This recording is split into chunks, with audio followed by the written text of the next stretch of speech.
Pete the Kitty and the Case of the Hiccups by James Dean. Read to you by me, Caleb.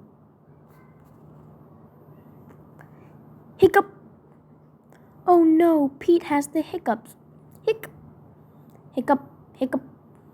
How do you stop the hiccups? Pete asked Grumpy Toad. How do I stop the hiccups? I know, said Grumpy Toad. You stand on one foot. Pete stands on one foot. Hiccup! Pete still has the hiccup. Hiccup! Pete asked Callie, how do I stop my hiccups? I know, said Callie. You stand on one foot and hop up and down. Pete stands on one foot. He hops up and down. Hiccup! Hiccup! Pete still has the hiccups. Pete asked Gus, how do I stop my hiccups? I know, says Gus. You stand on one foot and hop up and down and sing a song. Pete stands on one foot. He hops up and down. He sings a song. Hiccup, hiccup, hiccup. Pete still has the hiccups.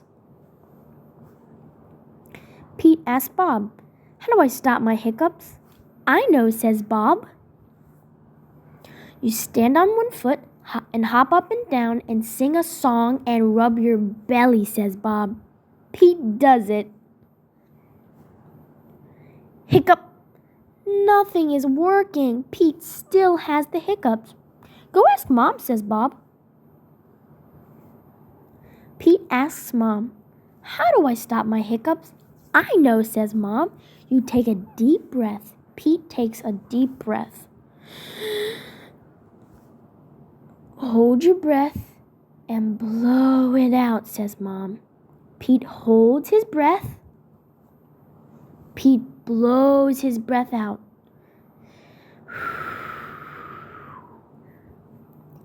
That's it, Pete asks. That's it, says Mom.